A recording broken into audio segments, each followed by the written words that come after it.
L'histoire du peuple juif vous intéresse? Retrouvez Eliana Gurfinkel dans Un jour notre histoire sur Studio Kalita. C'est tous les matins pour découvrir ensemble les événements et les personnages qui ont fait notre histoire.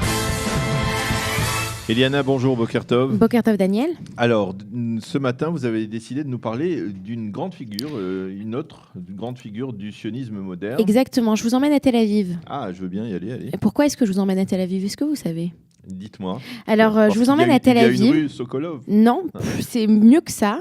Donc aujourd'hui, je vais vous parler de Nahum Sokolov et je vous emmène à Tel Aviv puisque, juste après la parution du livre d'Herzl Alteneuland, un État ancien nouveau, on a Nahum Sokolov qui est un véritable, qui est extraordinaire. Un traducteur extraordinaire, Nahum Sokolov va faire la première traduction du livre de Herzl en hébreu.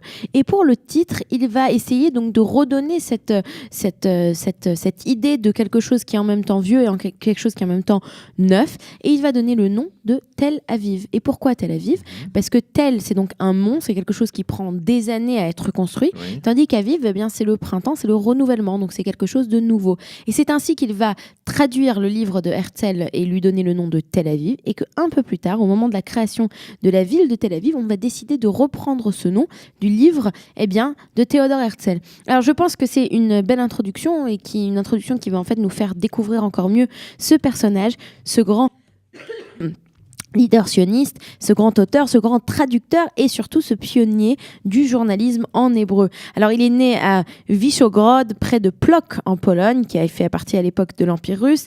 Il commence à étudier au Cheder et puis à l'âge de 10 ans, il est déjà connu comme un érudit, comme quelqu'un qui véritablement a des capacités intellectuelles extraordinaires.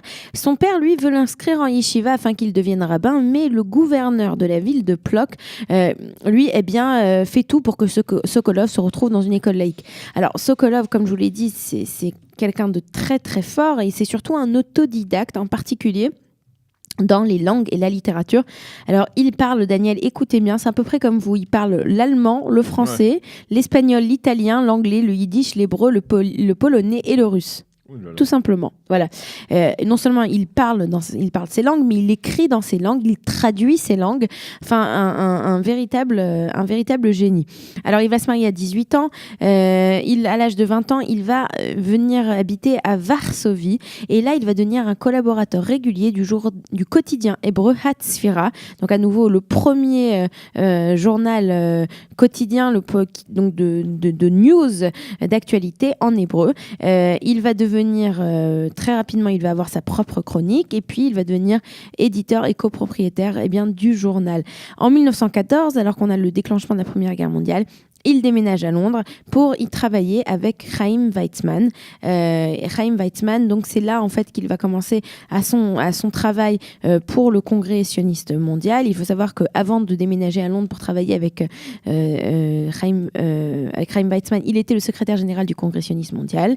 Il va sillonner l'Europe et l'Amérique du Nord pour promouvoir la cause sioniste. Et quand il va déménager à Londres, donc au moment à la fin de la Première Guerre mondiale, c'est là où il va faire bien entendu un travail extraordinaire en faveur de la déclaration Balfour qui va avoir lieu en 1917 et c'est lui donc qui va énormément travailler pour les intérêts de la nation juive, du peuple juif. Voilà, donc c'était et alors oui, c'est très important de le dire qu'aujourd'hui, étant donné que c'était un journaliste, que c'était un des premiers journalistes, il existe un prix en Israël de journalisme qui s'appelle le prix Sokolov, donc qui est à sa mémoire. Bien qu'il va décéder à Londres, c'est son corps et celui de son épouse qui vont être transférés à Yerushalayim sur le Har Herzl 20 ans après son décès, donc en 1956. Et il faut savoir aussi qu'en Israël, on a un kibbutz qui s'appelle Sde Nahum dans la vallée de Ben Shean qui a été créé donc à sa mémoire. Et comme je disais, beaucoup de rues, d'avenues, boulevard Sokolov dans tout le pays. Et à Jérusalem, on a une très jolie Rehov Sokolov avec une petite place juste en face dans le quartier de Rehavia. En face du Machon Goethe, si vous voulez apprendre l'allemand. Merci Eliana, merci Eliana pour toutes ces informations et pour avoir rappelé la mémoire de Nahum Sokolov. Qui était né aujourd'hui. Qui est né aujourd'hui, voilà. Merci Eliana, nous allons marquer une pause et tout de suite après la revue de la presse et des médias. Vous aimez l'histoire juive ? Retrouvez Liana Gurfinkel dans Un jour notre histoire sur Studio Kalita. C'est tous les matins pour découvrir ensemble les événements et les personnages qui ont fait notre histoire.